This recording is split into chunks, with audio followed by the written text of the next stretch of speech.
préfet damay liggéey di génn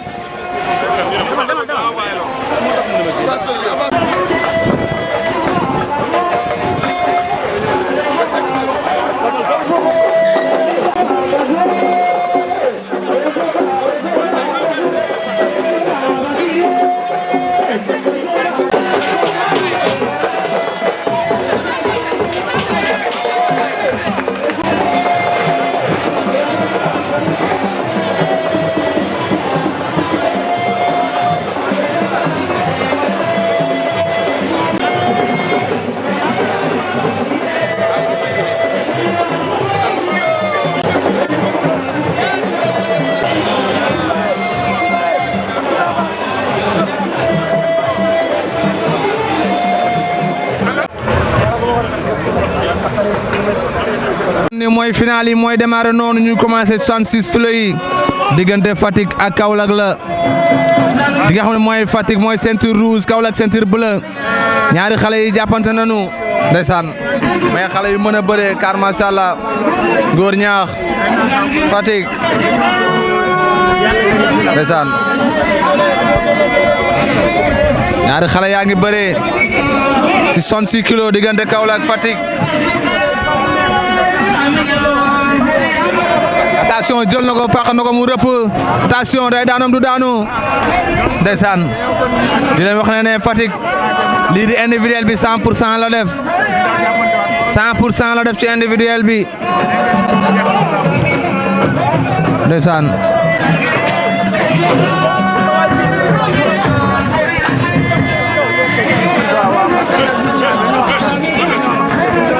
ndeysaan ña ngay ndeysaan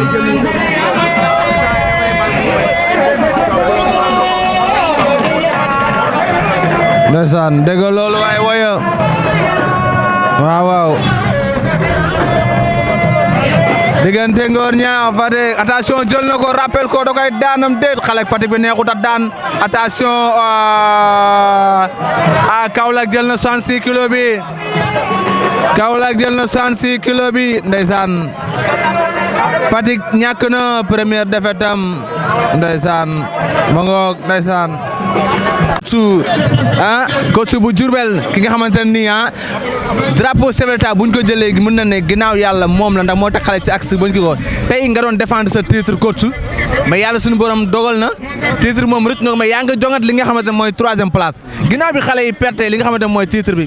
nan fan la mental bi toll ak nan lañ waajal li nga xam ne mooy 3e place bi. waaw Lamine ñu ngi lay nuyu lu gën a bari di nuyu mbokku Diourbel yëpp région bi waaw di wax ni nag bon li ñu mëbatoon mooy organiser ko jël ko fii ci suñu région mais buur yàlla mooy dogal li buur yàlla dogal nag il faut que ñu nangu ko l'essentiel daal moo di ñëw nañu avec 3e place ñu ngi koy xeex ji avec Louga mais incha allah le moral est bon te dinañ ko jël ci kanam Louga parce que fii nag suñu région la comme que drapeau bi raw nañu il faut que ñu dem jëli ji 3e position bi. man maay coach Diourbel. mooy coach Diourbel bi Birahim Fall. mais coach Bira balay boobu rek tey li nga xam ne ku nekk ku wax sport bu toll nii wax préparation ci loo xam ne mooy nekkin gu baax ci wàllu lekk ga environnement bu baax ndax lépp mata woon na tey ngir xale yi waroon leen a mën a andi li nga xam ne mooy drapeau bu conservé woon titre bi. waaw Lamine lépp mën na macha allah parce que grâce à Dame Diop notre ministre parce que vraiment lañ ko laajoon ñëpp def na ko kon donc vraiment lekk gi doy na naan gi doy na booy yi seen nelaw doy na le moral est bon booy yi fi mu nekk nii li ñu perte drapeau bi ñu perte da leen a metti ba tax na 3e place bi tuuti na sax mais comme que looloo ci des il faut que ñu ñafe ko ba jël ko jox ko waa région bi. ñu bëri si ñi si amateurs yi bëgg lamb di ko dund dañoo gis ne bu Diourbel amutoon Fatick demi-finale mënoon naa finaalu looy wax si loolu noonu. waaw mais loolu gis nga parce que tey bi réunion amee DTR yi bi ñu demee le président du CNG Bira wax na ko waa Fatick parce que ñëpp xam na ni le 66 Babacar daan na booyu Fatick bi. ñëpp xam nañ ko leer na mu ñëwaat daan ko ñëpp xam ko ñu dem ci table bi xëpp coow ba waa table bi ànd ak ñoom mais ñëpp xamoon nañu Fatick bu ñu xëppul woon coow bi drapeau bi day des fii te ñoom dañ fa indi fa coow ba coow ak ñoom dëgg moo fa war a am ba tax na dañ leen a waroon a teg ci yoon loolu moo doon yoon teg leen ci yoon moo waraloon loolu parce que tamit ñun dañ doon bañ organiser ko ba pare yàqu ko parce que waa tribune bi yëpp waa Diourbel yëpp naroon nañu wàcc déconné mais comme que ñun ñoo organiser dañuy fexe rek mu rafet ba nit ñëpp ñibbisee ñëw ak jàmm ak salaam ñibbeeg jàmm ak salaam looloo tax. waaye Kossou duñ la bàyyi ba léegi ku wax ren macha allah ñaan yàlla fekk ko déwén waaye nag jàpp naa ne xëy na war ngeen a préparer déjà ci yeneen xale yi nga xam ne war na leen a détecté ngir titre boo xam ne ñàkk nañ ko tey ñu mun koo indiwaat déwén ci région de Diourbel. incha allah ñi ngi ci te parce que actuellement nii ñi ngi ci am na lu ñuy liggéey sax ba gën a liggéey ak suñuy doomu région parce que xale yi nga xam ne bi ñoo dëkk ci Diourbel moo tax toujours ñu leen di ñaax di leen naan nañuy dem ci mbapat yi bu ñuy dem ci mbapat yi ñun dinañ ñu may sens heure bu ñu demee bay jël ñu mën a jël suñuy doomu région te bu boobaa ci lay dàqee parce que lamb ji booy Fatick booy Kaolack booy Dakar kenn moomu ko booy Diourbel kenn moomu ko jàng la rek ñoom fi ñuy dem di jàng yi xale yi Diourbel yi nañ fa dem di jàng buñ fa demee di jàng ñun du ñu rooti ji kon bu boobaa fii la ñuy jël te bu ñu jëlee fii rek 100% day neex heure bu ñu ko jëlee population Diourbel yi ñëpp dañuy kontaan kon ñu ngi ciy ñaax suñu doomu région waa Diourbel yi jaajëf. merci Kossou Baol TV gërëm na la. ok maa ngi gërëm naa leen Lamine jërëjëf jàmm ak salaam. jaajëf Kossou. mbokk yi ba léegi ñëw na ci xam mooy 76 kilos yi di doxaan ci diggante Kaolack ak Fatick Fatick ceinture rouge Kaolack ceinture bleu ñu ngi lewaatoo Ngor Ñaax Fatick attention ña nga ca ba léegi Ngor Ñaax Fatick attention Kaolack jël na ko fàq na ko mu rëcc combat revanche la ci ñoom ñaar ndeysaan ndeysaan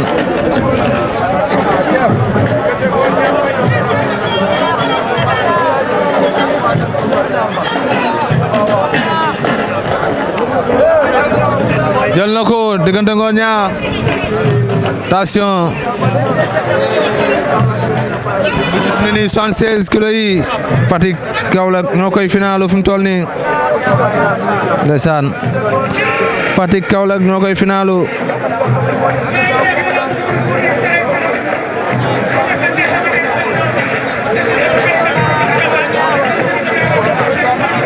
diggante Ismaïla Diop Ngor Ñaax ndeysaan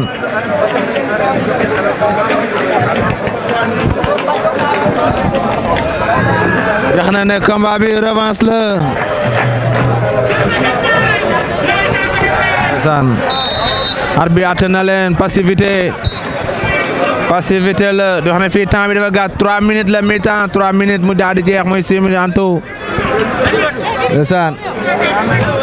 ña nga ca daa mel ni am na blessure léegi ci diggante Ngor Ñaax Fatick ak ki nga xam ne Adama Diop Kaolack ginnaaw bi mu blessé ba ñëwaat ndeysaan ña ngay bëre jàppante nañ ca kaw ndeysaan jàppante nañu attention génn na géew ba Ngor Ñaax def na benn sortie boo ko defaatee ñaari yoon da ngay ñàkk combat bi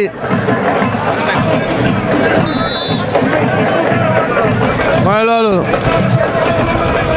attention Ngor Ñaax fàq nañ ko mu rëpp jàppante nañu ndax da lay def 2-0 am déet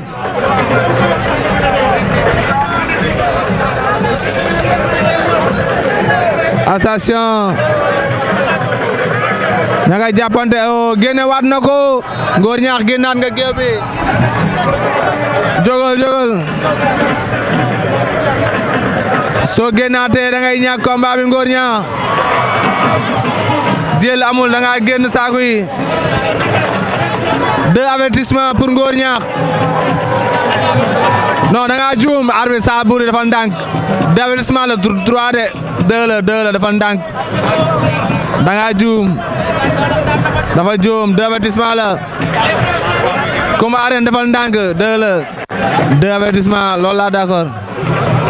na dem Ardo ma ngay naaj Ardo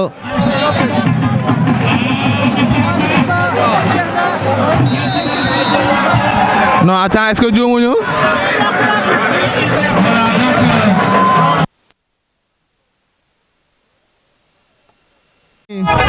mooy 86 kilos yi diggante Tamba ak Kaolack ceinture bleue Tamba ceinture rouge ndeysaan ñu ngi lewaatoo bandi 44 ngeen dem foofu du bëre lu yàgg ndeysaan ñaari xale yaa ngi lewaatoo ndeysaan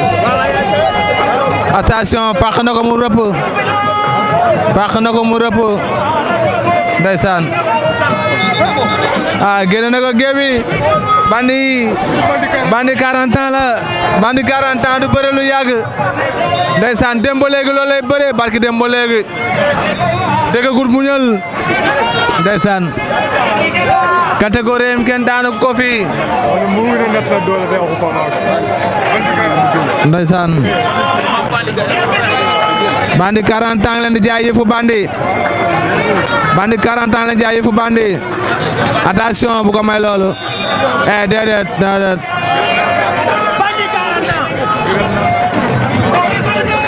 bandi 40 ans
daaw moo ko jëloon ren jëlati na ko rajaxe ndeysaan conservé na titre am waaye ndeysaan war na Jurbel mais garaawul yal na yàlla may jaajëf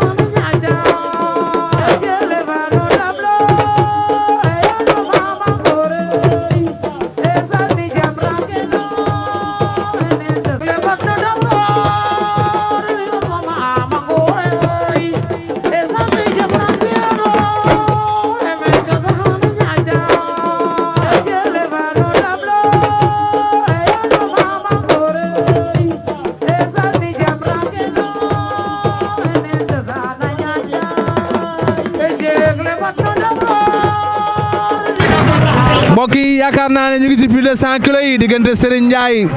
ndeysaan combat bu méttee ngi noonu ak Doudou Sané di wax na ne mbir mi combat revanche la Serigne Ndiaye daan na ko démb mais par avertissement la ndax tey da koy daan nag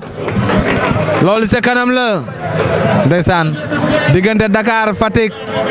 individuel plus de 100 kilos buñ ci jógee ñu ngi jëm ci li nga xamante ni mooy open bi mënta yomb tey Serigne Ndiaye gonek Fass bi ndeysaan kooku perkate ko yor technicien bu mag bi Tafa Gueye ko yor technicien bu mag bi Serigne Ndiaye ndaanaan la nee naa leen lépp lu metti woon Fass mën na koo régler ndeysaan waaye Tapha Tine la ñuy seen noonu ndaanaan bu mag bi le géant di Bawol moo doon yëngal foofu noonu ay Tapha Tine ndeysaan foofa ngay neex de leer Serigne Ndiaye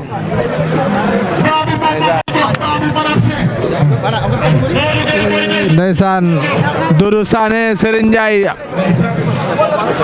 Doudou Sané Serigne Ndiaye wallahi ndeysaan tey du yomb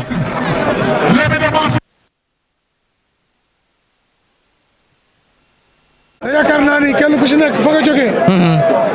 kawe na lool ci wàllu lambu dëgg la ndeysaan lamba ngoog sis baag leen di laaj jaay mi tey bu ko Doudou Sané daanee ay bokkam dañ am leen naqari dëgg la di nga gis lamb tamit mel na neen ndeysaan dëgg la ndax boo tey jii mooy favori dëgg la mooy favori dëgg la ndax boo dee xool tey ki nga xam ne mooy Serigne Ndiaye bëri na Ndakaaru ñoo xam ne dagg nañ tey ñëw seetaan si ko attention daw na jël ko bëgg a jeexal combat waaye du jàll ndeysaan Doudou Sané tey dafa mel ni dafa jël décision attention Serigne Ndiaye mooy tuul foofu avertissement bu la ko joxee waaw dëgg la ndax lu mel ni dafa dëgg la non bien sûr dëgg la ay doorante ay waaw ndax ni muy ci Doudou Sané lay jógee dëgg la coow lu am rek Doudou Sané dina ci bokk dëgg la dëgg la dëgg la ndax ni ñuy korantee ci kaw léeg-léeg day xaw a mel ni dóor na ci am te bu ci dóor amee disqualification direct la mais li ma leen mën a xamal mooy seen combat ñoom ñaar li ma gën a gëm gën koo jàpp mooy ci avertissement la yaakaar na ci lay jeexee ndax dañoo commencé xamante ñoom ñaar fi mu toll nii so ndeysaan lay jeexee dëgg la ndeysaan ndeysaan ndeysaan ñoom fi mu ne nii commencé nañoo dóorante waaw jàppante ba ca kaw waaw attention daa ilaha illallah plaqué ba mooy na ndeysaan fam ko yeggoon sori na mu ngi ci fooram koor bi waaw pàq ba waaw génne na ko da koo xam du ko may loolu da koy génne ndeysaan da koy génne du ko may loolu ndeysaan lamb ngoog ay waay ndeysaan waay waaw waaye final bu doy waar a ngi nii final bu doy waar a ngi nii li mooy cafka bi ndeysaan non lii la ndeysaan ñaari poids lourd wallaay ndeysaan dëgg la attention jéem na koo xar mu mooy jàppante nañ ca kaw ate non non moytu Serigne Ndiaye moytu dóor bi attention est-ce que arbitre yaa ngi xool tamit la ndeysaan yaakaar naa foofu takk mu naam foofu noonu takk bu gaaw ndeysaan mu na koo takk yëg ko non du baax déedéet bu ko rocce ko mu rëpp foofu ndeysaan du yomb non forum la tant que ñu ngi ndengeñen ci kaw rek fooru Doudou Sané la man jàpp naa loolu waaye xoolal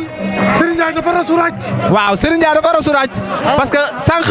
occasion boobu Doudou Sané da koo am mu rëcc moo tax ko bëgg a mayaat sànq dañoo fexe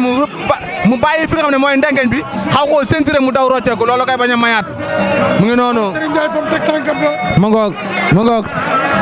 du ko may ñaari tànk yi jegante ndeysaan ay waaye déggal la ndey Fatou Yàlla di wax waay ndeysaan wala ndeysaan lu moyul baaxul ndey Fatou Jali waay ndeysaan wallaay ndeysaan moo wallaay ndeysaan da ko mag ba pare ndeysaan dafa xew nag day yëngal deretu mbër léeg-léeg sa reporter bi bëgg a jaay ndeysaan ar bi àtte na leen waaw passivité lay doon dañuy jël passivité ndeysaan du mën a yomb ah mi-temps. mi-temps la yaakaar naa 3 minutes jeex na. daa mel ni 3 minutes jeex na. waaw mi-temps la mi-temps. ba del si waat. ndeysaan arbitre soufflé na. diggante Serigne Ndiaye Doudou Sané. muy ñaari mbër yu xamante. ndeysaan jàppante nañu ndeysaan ca kaw. jàppante nañu ci kaw. ndeysaan Tapha Tine yëngu waat na ndax gis na ma seen. ndeysaan 2-0 pour Serigne Ndiaye mbokk yi laa ilaaha illallah doole doxul jàmm woo 2-0 ndeysaan 2-0 pour Serigne Ndiaye ndeysaan bi mooy 6e fois ndeysaan li ma la wax daa xam sara xam wallaay ndeysaan non jommi na waaru na xaartoon loolu xaaru ko woon ndeysaan non bul sonn xawsu ndeysaan mën naa ne ci màgg la ci làmb lañ jànge dox ba toll bi ñu toll ndeysaan moo tax yu bari dañ koy daal di bëgg a xam ndeysaan Doudou jommi na ndax boo dee xool mu toll yi mentalement Doudou dafa wàññeeku woon ndeysaan laa ilaaha illallah mu ngi woo bandi barke Seera Fall dëgg loolu mu ngay woo bandi ndeysaan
mbokk yi yaakaar naa ne ñu ngi noonu ci li nga xamante ne mooy open bi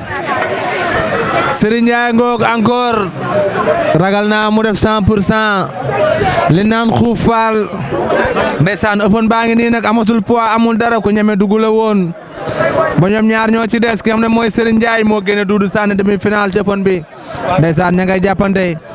waaye attention ki muy bëreel cam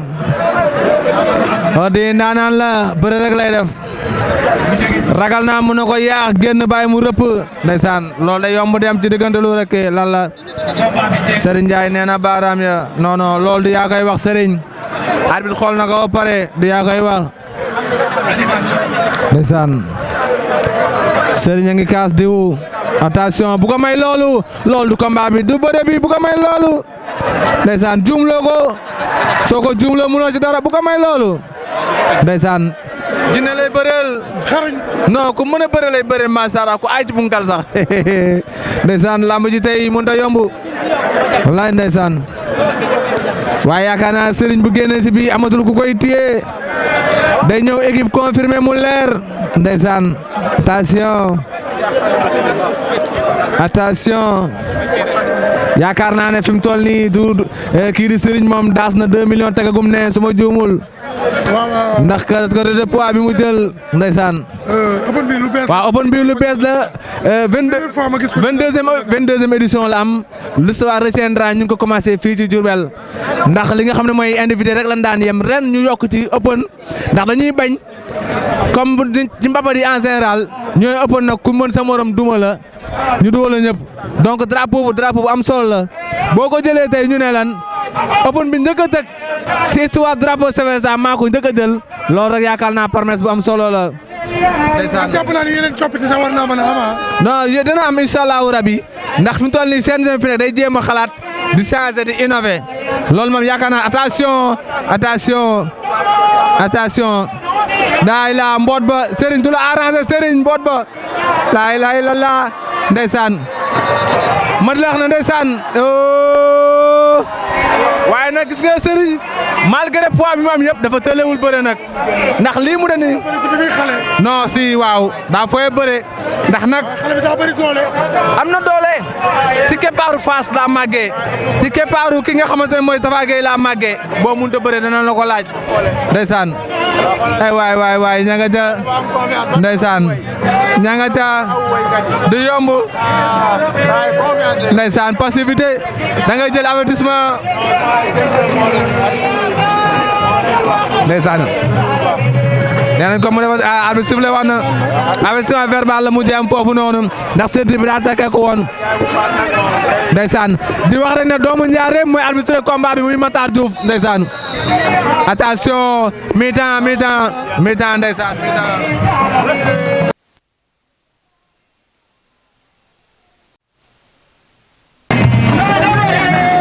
arbitre laaj na pare ngeen arbitre sifflé na ndeysaan arbitre sifflé na ba léegi ci tournoi open bi ndeysaan ay waay ndeysaan waaw dégg loolu waaye neex na attention daw na jël ko oh rocceeku bi day gaaw moytul bu bëreeg moom loolu ndeysaan waaw bu bëriwul day ñàkk. non avertissement la jël faaw mu bëre fi mu toll nii lu ko mooy 3 minutes des 3 minutes dafa gaaw non moytul loolu ndeysaan jël na ko ca kaw faqat ba doole ndeysaan doole waay attention oh bëtt bu suuf ndeysaan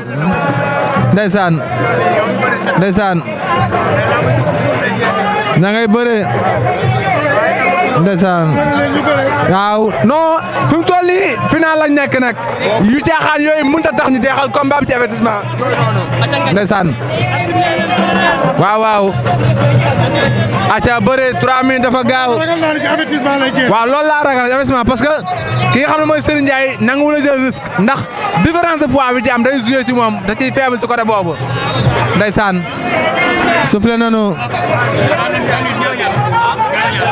ndeysaan ñanga ca bo léegi ndeysaan final open waay poids lourd Serigne Ndiaye moo ne ci géew bi noonu waaw loolu la xam-xam la koy wax mais pourquoi Tapha Gueye ñëw fee est-ce que am na ci droit. non amu ci droit loolu ba amee complexe la ndax démb bi mu amee waa Fatick def na mais nee na mujjee dàq débiti ndax mbër mu ci nekk am nga sab coach bu la war a waxal kon donc waroo jouer ci sa influence tax nga dugg xam ne dinañ la bàyyi loolu warul. ñi gis gars yi duñ ko gis de. waaw walaay ndeysaan làmb nag làmb boo ci yàggee yëpp a ngi nii kenn waxu ci. ndeysaan làmb boo ci yàggee lu bokk ci géew bu duggee da nga koy yëg ndeysaan ma ngoog jàppante nañ ca kaw fee yaakaar naa wóyale mu woon na fa am mais Serigne Ndiaye exploité wu ko ndeysaan waaye Serigne Ndiaye combat bi ragal naa épuisement bu ko ci amee du ko arrange ci final bi mu jëm da ko waroon a jeexal à temps ndeysaan ndeysaan waaw maanaam fi mu toll nii kii moom da koy leer moom bu ko téye ba temps bi jeex rek dèjà loolu rek ndam la am naa ko Serigne Ndiaye ndax poids bu toll nii nga bëreeg moom ba temps bi jeex te mënu laa daan yaakaar naa loolu exploit lay doon ci moom attention Serigne Ndiaye ni muy dégager baaxul daa mel day dóoraale tuuti ndeysaan ko rek face gi Serigne waay waaw ndeysaan déet waay dégagement ba baaxul ragal naa combat bi jeexee ci avertissement ndeysaan temps ba jeex na oh temps ba jeex na ndeysaan Serigne Ndiaye daan na ko ndeysaan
mbokk yi yaakaar naa ne ñëw nañ ci li nga xamante ne mooy final de bronze bi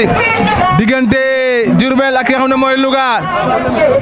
di leen wax ne fi mu toll nii dèjà Diourbel am na 1-0 ndax Louga dañoo manqué benn litre ndeysaan 106 kilos ca digg ba ña ngay bëree ndeysaan ña nga ca Louga Diourbel final de bronze waaw waaw 106 kilos bi daanee dem 2-0 déjà Louga Diourbel ndeysaan Louga Diourbel waaw waaw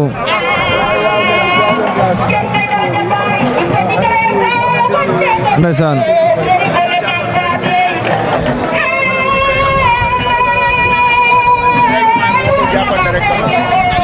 attention jàppante nañ ca kaw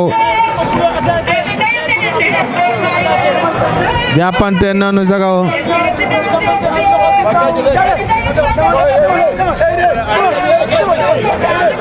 ndeysaan ndeysaan dëgg loolu arbitre atte na leen dafa am anti-jeu ndeysaan arbitre sifflé waat na ci ñoom ñaar ndeysaan attention lu xew arbitre passivité avertissement leen koy jël yéen ñaar ñëpp sifflé waat na fi mu toll nii ndeysaan attention ñu ngi jàppante ba léegi diggante 106 kilos yu Diourbel Louga pour la finale de bronze ndeysaan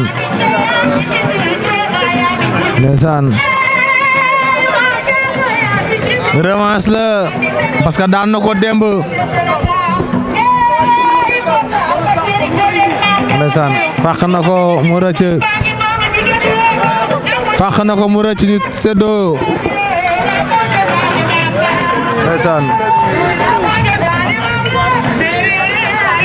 ndeysaan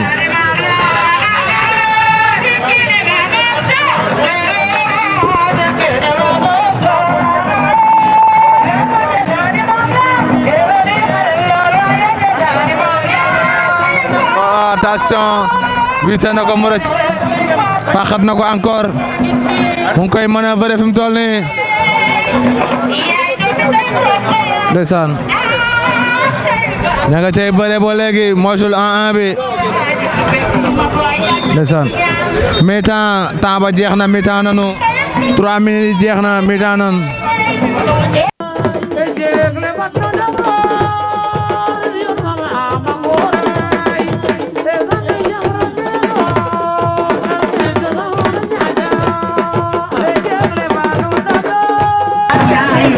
ndeysaan biñ mi temps bu del siwaat arbitre baa ngay soufflé ci 106 kilos yi par équipe la finale de bronze diggante Diourbel ak li nga xam ne mooy Louga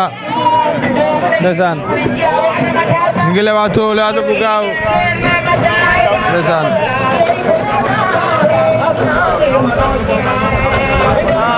ndeysaan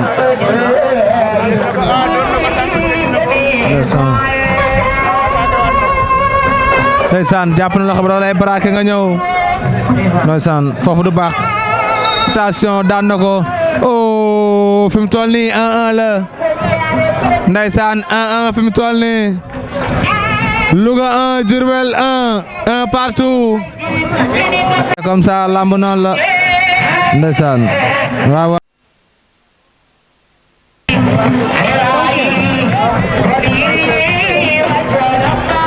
ndeysaan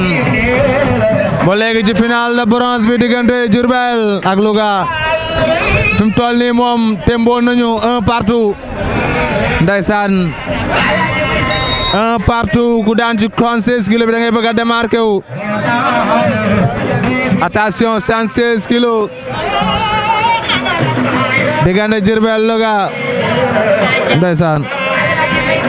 moytu loolu waaw attention orange ak ki nga xam ne ñu ngi bëre Louga Diourbel fàq ko jeex na tàkk lamb ja jeex na lamb ja jeex na Diourbel 2 Louga 1 Diourbel 2 Louga 1 ndeysaan ñu ngi noonu ci li nga xam ne mooy 86 kilos yi attention noo juum 100 kilos yi ñu ngi ci 100 kilos yi mu toll nii Séni bu Bargny Diourbel Louga ba léegi 100 kilos ndeysaan attention Séni bu ko may loolu gaaw na ñoo jàppante daan na ko attention Séni bu ko may loolu bu ñu yóbbu foofu déedéet loolu du bëre bi te xamal ba ca biir la te xamal ba ca laa ilaaha illallah daan na ko ñaari yoon Séni bu Bargny daan na ko ñaari yoon ndeysaan laa ilaaha illallah xale bi daa mën a bëre Séni bu bëri daan na ko ñaari yoon fi mu toll nii 3-1 kon maanaam Diourbel jël na 3e place ndeysaan Diourbel jël na 3e place bi fi mu toll nii Boy Faye moo ci des waaye lu mën a xam ndeysaan Séni am na lu ko metti ndeysaan 120 kilos yaa ngi noonu pile de 100 Boy Faye Diourbel Boy Faye Louga ndeysaan waaye dañuy mottali yéene ndax Diourbel jël na 3e place ba pare abi sufle na génn seen diggante ndeysaan barki démb Boy Faye da ko rappel paquet ko yéeg ko jàll ndeysaan ña nga ca digg géew ba Boy Faye Diourbel Boy Faye Louga ndeysaan lamba ngoog aca muy gaaw bala ñoo guddee Boy Faye waay ndeysaan nga noonu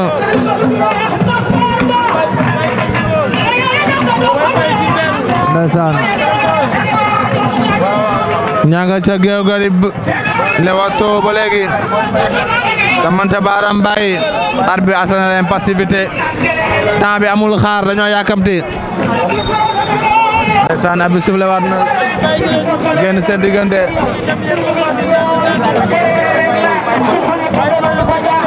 ndeysaan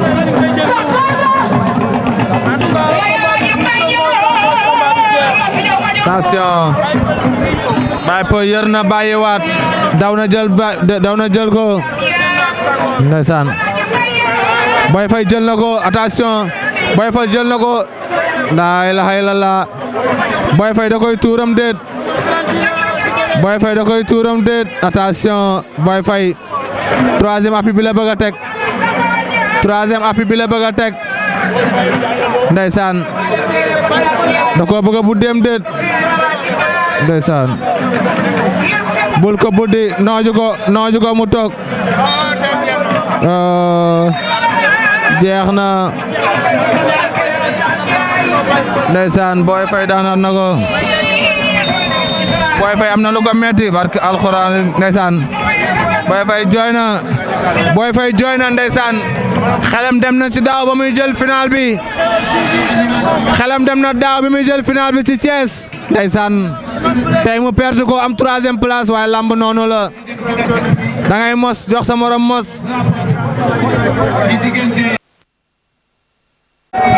mbokk yi mu ngi noonu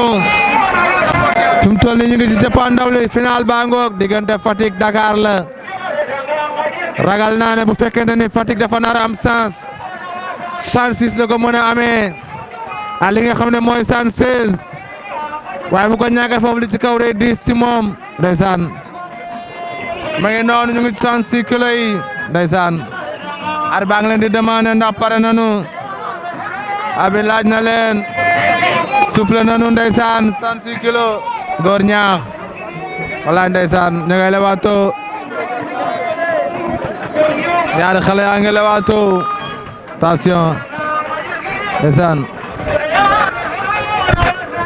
ñaari mbër yaa attention daw na jël ko paquet ko ndax da koy jeexal wër laa ilaha illallah génn nañ géew bi dañoo am sortie ndeysaan attention ñaari siis yi dëggawun sortie la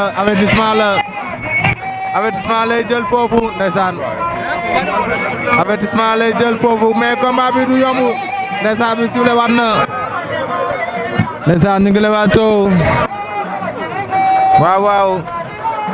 attention ba léegi ñaari xale yi ñu ngi lewaatoo avantage si mu toll ni Dakar la ndax Fatick am na benn avertissement ñu ngi lewaatoo ba léegi 66 kilos yi attention daw na jokkale mo ne non moytul ilaha illallah lalla non génn la dañoo génn sorti la non dañoo génn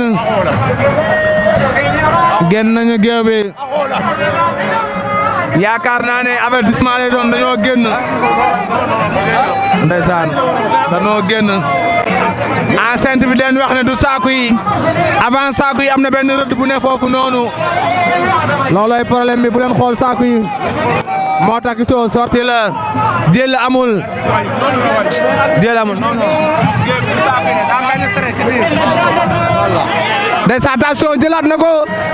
da koy daanam déet bëgg naa jeexal combat bi la ilaha illallah ba attention bu tak ans du baax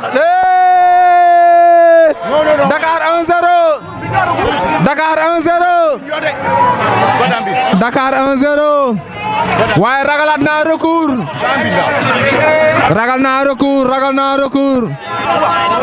ragal naa recours ndeysaan ragal boo dee xool tournoi bi nag recours yi fi am yëpp mën na ne Fatick moo ko def recours yi fi am yëpp mën naa ne Fatick moo ko def ndax attention dañuy bind kay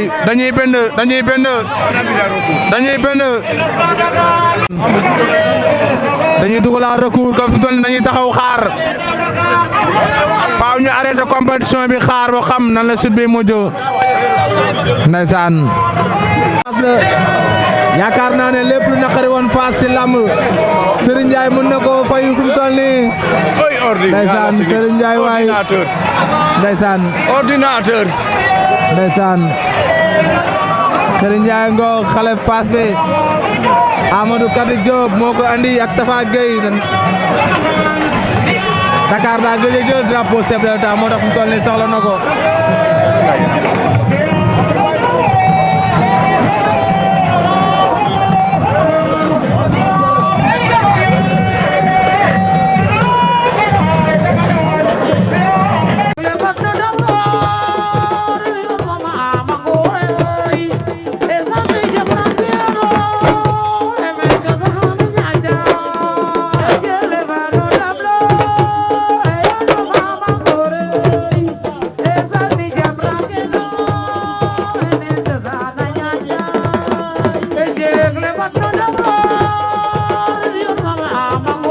ndeysaan mbokk yi ginnaaw bi nga xam ne Fatick dugal na recours ñu conservé victoire bi Dakar amoon fi mu toll nii ñu ngi 76 kilos yi kon fi mu toll nii Dakar am na 1 Fatick 0 fi mu toll nii ñu ngi 76 kilos yi ndeysaan de Yambo mbokk yi Fatick ceinture rouge Dakar ceinture bleue arbitre soufflé na génn seen diggante laay la ndeysaan ñanga ca ndeysaan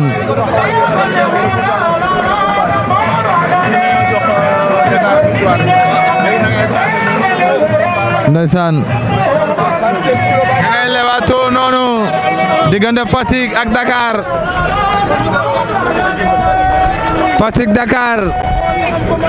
Fatick day remettre les pendules à l'heure am Dakar day gën a yéeg ndeysaan loolu ca kanam lay xew 106 kilos Dakar daan na ci Fatick ñuy 116 kilos yi di leen wax ne kii di Dakar bu daanee combat bi daan bi ci des day daal di nekk vainqueur sur la 22e édition drapeau chef de l'État fii ci Diourbel ndeysaan waaye loolu dina amam du am ca kanam la Fatick fi mu toll nii dafa soxla drapeau chef de l'État nag gëj na koo jël ndeysaan ña ngay lewaatoo ba léegi ndeysaan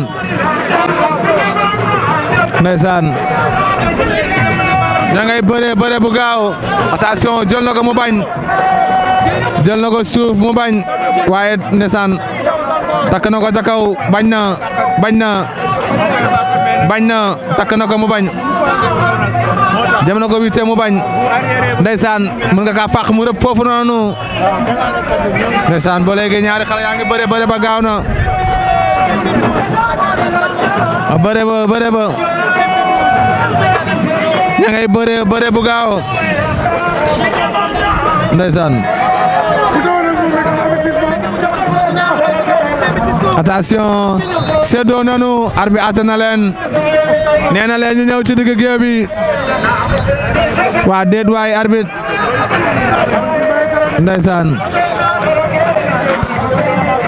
ndeysaan fi mu toll nii Fatick am na avertissement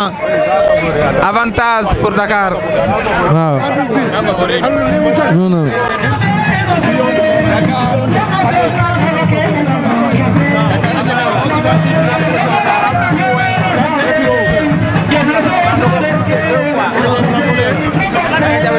ndeysaan ñanga ca bo léegi attention wisa na ko mu bañ la ilaha illallah xëcc na ko jëm ko kal wéy la ko mu rëcc ndeysaan poids ba doole ba ndeysaan poids ba doole ba jàppante nañ ci kaw ragal naa ne léegi ñu mi-temps fi mu toll nii léegi ñu mi-temps fi mu toll nii quelques secondes moo ñu dese ñu daal di mi-temps ci combat bi waxoon naan ko mi-temps nanu mi-temps nan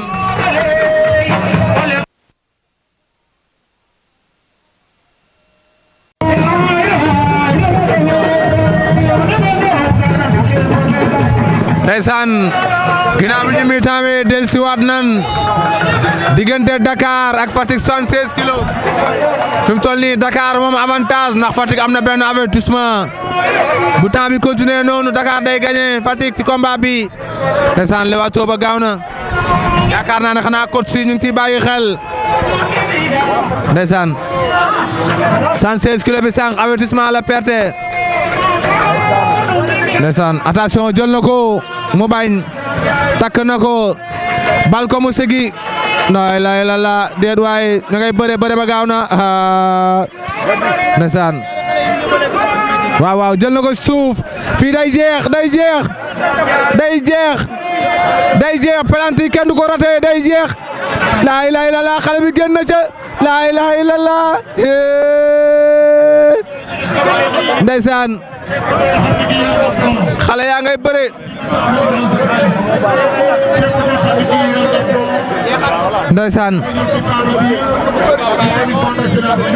ndeysaan ña ngay bëre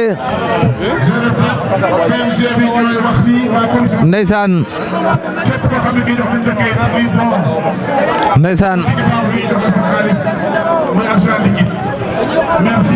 ndeysaan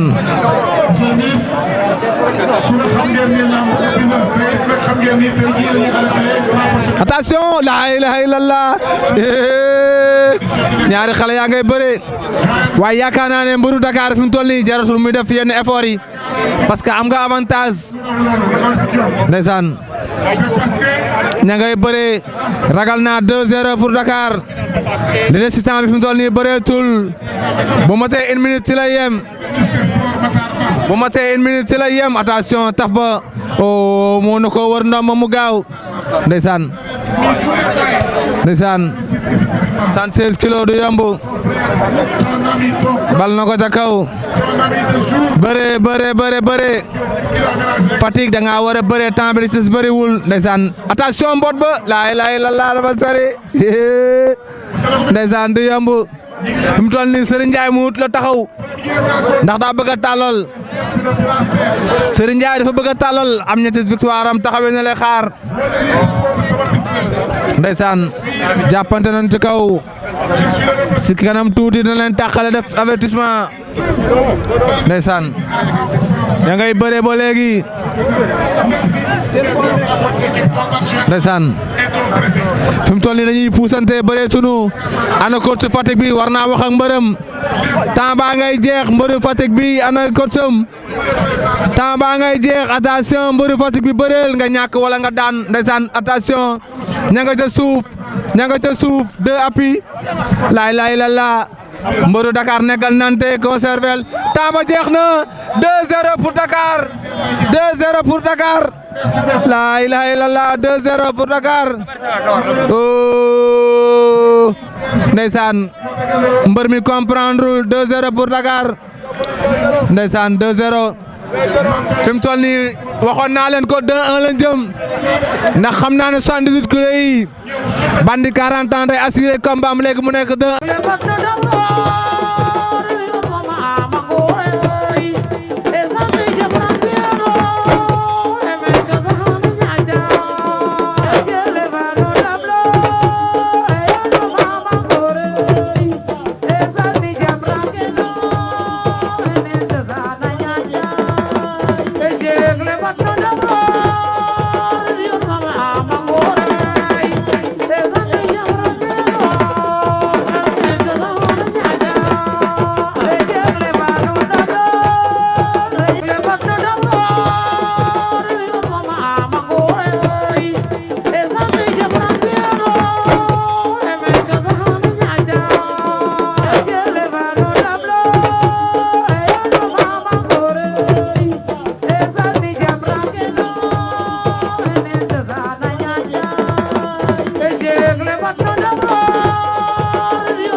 ndeysaan fi mu toll nii ñu ngi ci 100 kilos yi diggante Dakar Fatick ginnaaw bi xam ne mooy Dakar mën na 3-0 fi mu ne nii ndeysaan laa ilaaha illallah jeex na takk non jeex na ndeysaan fi mu toll nii ndeysaan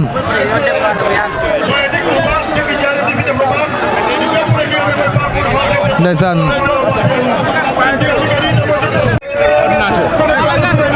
4-0 pour Dakar